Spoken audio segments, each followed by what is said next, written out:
চৰকাৰৰ শিক্ষামন্ত্ৰী ডক্টৰ ৰণোজ পেগু ডাঙৰীয়া, লখিমপুৰ লোকসভা সমষ্টিৰ সাংসদ প্ৰদান বৰুৱা ডাঙৰীয়া, শদিয়া সমষ্টিৰ সন্মানীয় বিধায়ক বলিন চেতিয়া ডাঙৰীয়া, অসম আৰক্ষীৰ সঞ্চালক প্ৰধান হৰমিত সিং ডাঙৰীয়া, ৰাজ্যৰ গৃহ বিভাগৰ অতিৰিক্ত মুখ্য সচিব শ্ৰী অজয় তিৱাৰী ডাঙৰীয়া, অসম আৰক্ষীৰ বিশেষ সঞ্চালক প্ৰধান মুন্না গুপ্তাকে আদি কৰি মঞ্চত উপবিষ্ট বিশিষ্ট ব্যক্তিসকল আৰু আমাৰ সভাত উপস্থিত সন্মানীয় আইমাতৃসকল, যুৱক যুৱতী বন্ধু বান্ধৱীসকল আৰু সন্মানৰ সুধীবৃন্দ, আজি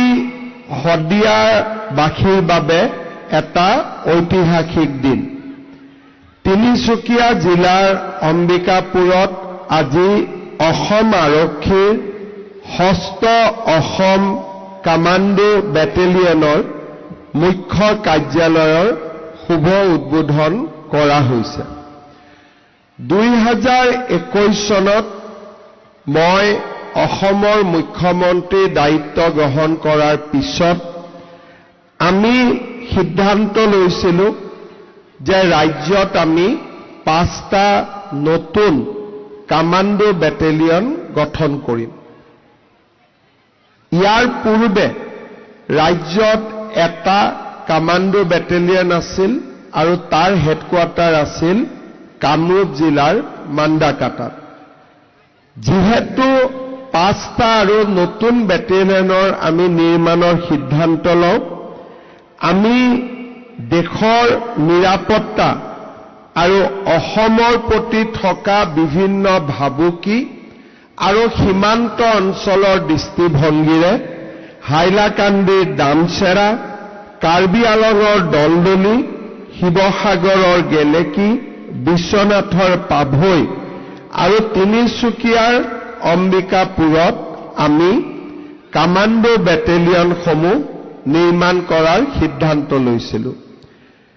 আজি মই অত্যন্ত আনন্দিত। যোৱা বছৰৰ 4 অক্টোবৰত বিশ্বনাথ জিলাৰ পাভৈত আমি 5th আছাম কামাণ্ডো বেটেলিয়নৰ হেডকোৱাৰ্টাৰ আৰম্ভ কৰিছিলোঁ আৰু আজি আমি 6th আছাম পুলিচ কামাণ্ডো বেটেলিয়নৰ মুখ্য কাৰ্যালয় শদিয়াৰ অম্বিকাপুৰত শুভ উদ্বোধন কৰিছোঁ। 331 বিঘা মাটিত নিৰ্মিত এই কামাণ্ডো বেটেলিয়নত 400 জন কামাণ্ডো থাকিব পাৰিব আৰু ইয়াতে আধুনিক বেৰেকৰ উপৰিও 149টা আৱাসিক কোৱাৰ্টাৰ নিৰ্মাণ কৰা হৈছে। ইয়াৰ উপৰিও parade ground, shooting range, drill said আদিৰো ব্যৱস্থা কৰা হৈছে। 10খন বিচনাযুক্ত এখন চিকিৎসালয় আৰু এখন প্ৰাথমিক বিদ্যালয়ৰো ইয়াত ব্যৱস্থা কৰা হৈছে। নামঘৰ আৰু বেংকৰ ট্ৰেঞ্জেকশ্যনৰ বাবে ইয়াত ATMও নিৰ্মাণ কৰা হৈছে। আমাৰ দৰে এখন ৰাজ্যত 6টাকৈ কামাণ্ডো বেটেলিয়ন নিৰ্মাণ কৰিব পৰাটো এটা গৌৰৱৰ বিষয়। ইতিমধ্যে আমাৰ ডিফুত নিৰ্মাণ কৰা কামাণ্ডো বেটেলিয়নো শুভ উদ্বোধনৰ বাবে সাজু হৈ আছে আৰু স্বাভাৱিকভাৱে আন 3টা বেটেলিয়নৰো নিৰ্মাণ কাৰ্য আগবাঢ়ি গৈছে। কিন্তু শদিয়াত নিৰ্মাণ হোৱা এই বেটেলিয়নই অসম অৰুণাচলৰ সীমান্ত অঞ্চলত এক নিৰাপত্তাৰ পৰিৱেশ সৃষ্টি কৰিব আৰু ইয়াত থকা ভূমি আদিত আমি অসম আৰক্ষীৰ প্ৰশিক্ষণৰ উন্নত মানদণ্ডৰো ব্যৱস্থা কৰিব পাৰিম। আৰু মই নিশ্চিত যে বেটেলিয়নটোক কেন্দ্ৰ কৰি আমাৰ অম্বিকাপুৰৰো আৰ্থ সামাজিক বিকাশ আমি নিশ্চিতভাৱে দেখা পাম। সকলোতকৈ প্ৰয়োজনীয় আপোনালোকে আজিকালি দেখা পাইছে যে অসম আৰক্ষীত যি ভেকেন্সি থাকে প্ৰতি বছৰৰ ভেকেন্সি আমি প্ৰতি বছৰতে পূৰণ কৰোঁ। কেইটামান দিন আগতে আমি প্ৰায় 5,000 আৰক্ষী নিযুক্তি কৰিছিলোঁ আৰু এতিয়াও 5,000 আৰক্ষী পদ পূৰণৰ বাবে আমি ভৰ্তিৰ ব্যৱস্থা কৰিছোঁ। ইণ্টাৰভিউ প্ৰক্ৰিয়া চলি আছে। এই কামাণ্ডো বেটেলিয়নৰ উপস্থিতিয়ে শদিয়াৰ যুৱক যুৱতীক অসম আৰক্ষীত যোগদানৰ বাবে প্ৰেৰণা যোগাব আৰু আমিও এই বেটেলিয়নৰ যোগেদি ভৱিষ্যতৰ দিনত শদিয়াৰ যুৱক যুৱতীক অসম আৰক্ষীত অন্তৰ্ভুক্তি হ'বৰ বাবে প্ৰশিক্ষণৰো আমি ব্যৱস্থা কৰিব পাৰিম, যাতে ইয়াৰ যুৱক যুৱতীয়ে অসম আৰক্ষীত প্ৰৱেশ কৰিব পাৰে। অসম আৰক্ষীত যোৱা কেইটামান বছৰ ধৰি নিৰন্তৰ উন্নয়নৰ কাম আৰম্ভ হৈছে। লাচিত বৰফুকন পুলিচ একাডেমী, অসম আৰক্ষীৰ সেৱা পৰ্টেল, বাল্য বিবাহৰ বিৰুদ্ধে যুঁজ আদি বিভিন্ন ধৰণে অসম আৰক্ষীয়ে আজি নিজৰ প্ৰফেশ্যনেল গৌৰৱ অক্ষুণ্ণ ৰাখিব পাৰিছে। মই যেতিয়া মুখ্যমন্ত্ৰী হৈছিলোঁ, অসমত 1,33,000 গোচৰ পঞ্জীভুক্ত হৈ আছিল। আজি সি 37,000লৈ হ্ৰাস পাইছে। নিষ্পত্তি নোহোৱা গোচৰ 1,34,000ৰ পৰা 11,000লৈকে হ্ৰাস হৈছে। ইয়াৰ ফলত আজি অসম আৰক্ষী ভাৰতৰ ভিতৰতে এটা অন্যতম আৰক্ষী বললৈ ৰূপান্তৰ হৈছে। অসম আৰক্ষীৰ পাৰদৰ্শিতাৰ কাৰণে এতিয়া আমাৰ লাচিত বৰফুকন পুলিচ একাডেমীত গোৱা, মণিপুৰৰ দৰে ৰাজ্যয়ো তেওঁলোকৰ আৰক্ষীক প্ৰশিক্ষণৰ বাবে পঠোৱা আৰম্ভ কৰিছে। মই ভাবোঁ অনাগত দিনতো অসম আৰক্ষীয়ে নিজৰ সুনাম অক্ষুণ্ণ ৰাখিব, অসমৰ ৰাইজক নিৰাপত্তা প্ৰদান আৰু অপৰাধ সম্পৰ্কীয় গোচৰৰ ক্ষীপ্ৰ সমাধানৰ ক্ষেত্ৰত অতি গুৰুত্বপূৰ্ণ ভূমিকা গ্ৰহণ কৰিব। অসম আৰক্ষীৰ লগে লগে আজি শদিয়াবাসীৰ বাবেও আনন্দৰ দিন। অলপ আগতে মই অমৰপুৰত গৈছিলোঁ। স্বাধীনতাৰ পিছত প্ৰথমবাৰৰ বাবে অমৰপুৰৰ ৰাইজে আজি ভূমি পট্টা লাভ কৰিবলৈ সক্ষম হৈছে। আজিলৈকে অমৰপুৰৰ ৰাইজে ভূমি পট্টা পোৱা নাছিলে। অমৰপুৰত ইলেক্ট্ৰিচিটি গ্ৰিড নাছিলে। আজি আমি ইলেক্ট্ৰিচিটি গ্ৰিডৰো শুভ উদ্বোধন কৰি আহিছোঁ। লগতে মই প্ৰতিশ্ৰুতি দি আহিছোঁ যে ভৱিষ্যতে অসমত আমি চৰকাৰ গঠন কৰাৰ পিছত দিবাং নদীৰ ওপৰত এখন দলং নিৰ্মাণৰ বাবেও আমি নিশ্চিতভাৱে ব্যৱস্থা হাতত ল'ম। ইয়াৰ সমান্তৰালভাৱে দুটা বিশেষ আঁচনি আজি আমি ইয়াতে শুভ উদ্বোধন কৰিছোঁ। হাতত সময় থাকিলে মই নিজে যাব খুজিছিলোঁ। বিশেষকৈ শদিয়া চৰকাৰী উচ্চতৰ মাধ্যমিক বিদ্যালয় অসমৰ ভিতৰতে এখন অতি পুৰণি আমাৰ হাই ছেকেণ্ডাৰী স্কুল। বিদ্যালয়খনৰ শিক্ষকৰ সমস্যাৰ পৰা ভৱনৰ সমস্যা বহুতো আছিলে। সময়ৰ লগে লগে এইবিলাক আমি পূৰণ কৰিব পাৰিছোঁ। আজি শদিয়া উচ্চতৰ মাধ্যমিক বিদ্যালয়ত আমাৰ চৰকাৰে নিৰ্মাণ কৰা 10 কোটি টকা ব্যয়েৰে নিৰ্মাণ কৰা ভৱন আজি আমি এই মঞ্চ পৰাই শুভ উদ্বোধন কৰিছোঁ।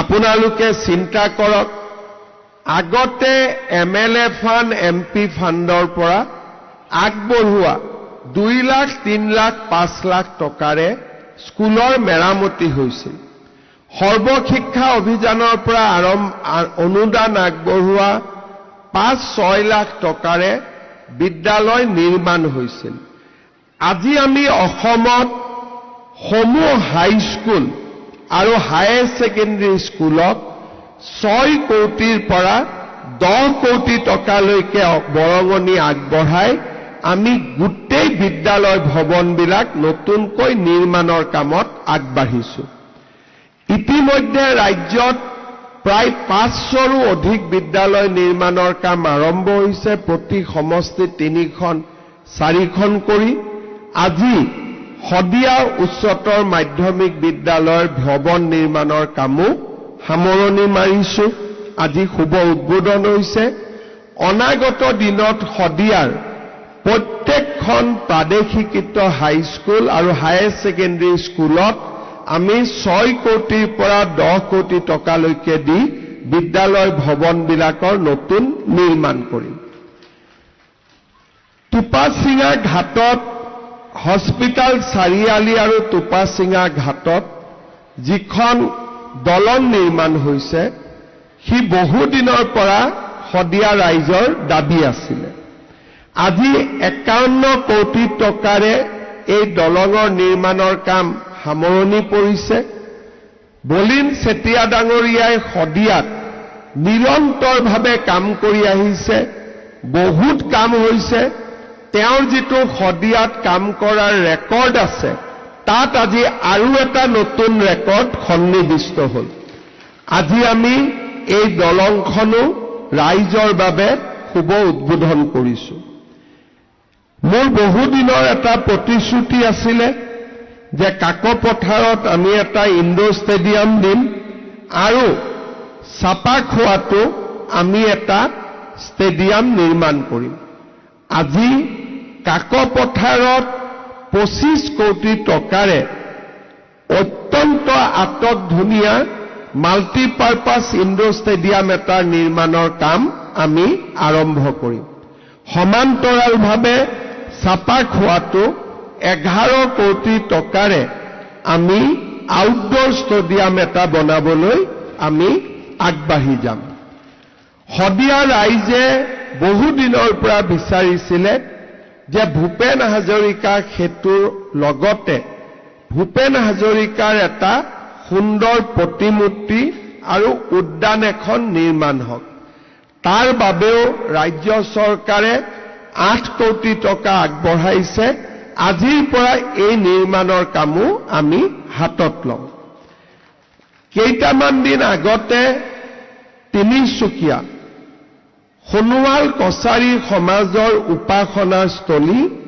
খিংখিং বাইথ মন্দিৰত মই আহিছিলো আৰু সোণোৱাল কছাৰী ৰাইজে এই খিংখিং বাইথ মন্দিৰটো সুন্দৰ কৰি নিৰ্মাণৰ বাবে মোক অনুৰোধ কৰিছিল আজি এই অম্বিকাপুৰৰ পৰাই খিংখিং বাইথ মন্দিৰৰ বাবেও আমি 25 কোটি টকাৰ প্ৰকল্পৰ কাম আমি আৰম্ভ কৰিছো ইয়াৰ উপৰিও টেঙাপানী এলেকাত বৈদ্যুতিকৰণৰ কামো আজিৰ পৰা আৰম্ভ হ'ব যেতিয়া ঢলা শদিয়া দলঙৰ কামত আমি আহিছিলো তেতিয়া ৰাইজে দাবী কৰিছিল যে ইছলামপুৰত ঢলা শদিয়া দলঙৰ সংযোগী পথৰ শেষ অংশৰ পৰা অসম অৰুণাচল প্ৰদেশ সীমান্ত চকীলৈ পথছোৱা উন্নত কৰিব লাগে আজি সেই পথছোৱা উন্নতিৰ বাবেও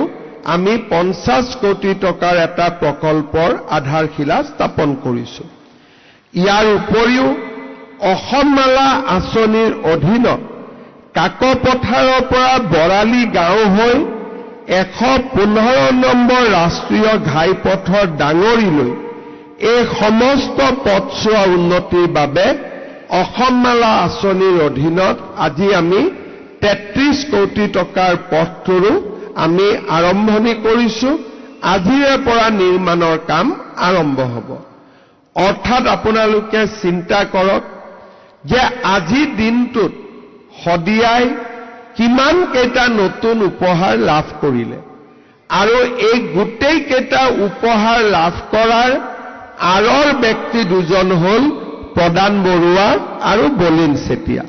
মই শদিয়া ৰাইজক অনুৰোধ কৰিম এটা দীঘলীয়া হাত চাপৰিৰে প্ৰদান বৰুৱা আৰু বলিন চেতিয়াক আপোনালোকে নিশ্চিতভাৱে অভিনন্দন জনাওক।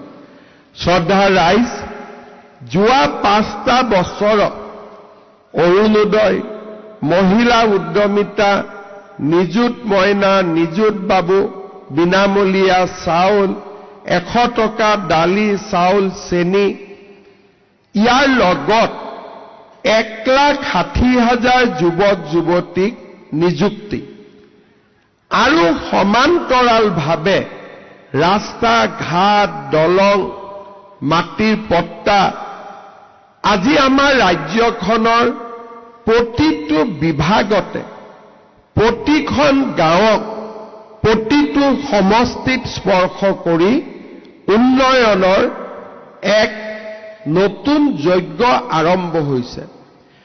আমি অসমীয়াই কেতিয়াও ভবা নাছিলোঁ যে আমাৰ ৰাজ্যত 5 বছৰত 1,60,000 নিযুক্তি হ'ব পাৰে। আমি কেতিয়াও ভাবা নাছিলোঁ যে আমাৰ ৰাজ্যত 5টাকৈ নতুন কামাণ্ডো বেটেলিয়ন হ'ব পাৰে। যোৱাকালি মই ঘোষণা কৰিছোঁ যে অহা 10 মাৰ্চত অৰুণোদয় পোৱা 40 লাখ পৰিয়ালক এদিনতে সকলোৰে একাউণ্টত 9,000 টকাকৈ আমি প্ৰেৰণ কৰিম। 3,600 কোটি টকা ৰাইজে পাব। আমি কেতিয়াও কল্পনা কৰা নাছিলোঁ যে মূল্য বৃদ্ধিৰ এই সময়ছোৱাত আমি বিনামূলীয়াকৈ চাউলো পাম, 100 টকাত দালি, চেনি, নিমখ পাম। আমি কেতিয়াও কল্পনা কৰা নাছিলোঁ যে আমি ইমান সোনকালে মাটিৰ পট্টা পাম। আমি কোনেও কল্পনা কৰা নাছিলোঁ যে এটা এটাকৈ শদিয়াৰ দৰে সমষ্টিত বানপানী প্ৰতিৰোধৰ ব্যৱস্থা কৰা হ'ব, দলঙৰ ওপৰত পকী দলং নিৰ্মাণ হ'ব আৰু ডাঙৰ ডাঙৰ সপোনবিলাক বাস্তৱত ৰূপায়িত হ'ব। যোৱা 5টা বছৰত অসমৰ ৰাইজৰ আশীৰ্বাদত আমি সকলোৱে কৰা পৰিশ্ৰমৰ ফল হিচাপে আজি আমি এখন বিকশিত আৰু সকলো ফালৰ পৰা সুৰক্ষিত অসম আমি দেখা পাইছোঁ। মই বিশ্বাস কৰোঁ যে আমি যদি এনেকুৱা পৰিৱেশ আগলৈ ধৰি ৰাখিব পাৰোঁ, আমাৰ ৰাজ্যখন উত্তৰ পূৰ্বাঞ্চলৰ ভিতৰত নহয়, পূৰ্বাঞ্চলৰ ভিতৰত নহয়, অসমৰ ভিতৰত, ভাৰতৰ ভিতৰতে অসম এখন শক্তিশালী ৰাজ্যলৈ ৰূপান্তৰ হ'ব। আৰু আমি নিশ্চিতভাৱে কাম কৰি যাব লাগিব আৰু অসমক আমি উন্নয়নৰ নতুন দিগন্তলৈ লৈ যাব লাগিব। মই পুনৰ এবাৰ অসম আৰক্ষীক তেওঁলোকৰ সুন্দৰ এই বেটেলিয়ন কেম্পাছৰ বাবে অভিনন্দন জনাইছোঁ। ইয়াত যথেষ্ট মাটি আছে। মই অসম আৰক্ষীক অনুৰোধ কৰিম যে এই মাটিত আমি সুন্দৰ বৃক্ষৰোপণৰ লগে লগে আমি ভাল বেম্বো কাল্টিভেশ্যন আমি কৰিব পাৰোঁ, বাঁহৰ খেতি কৰিব পাৰোঁ। নুমলীগড় শোধানাগাৰত বহুত বাঁহৰ প্ৰয়োজন আছে।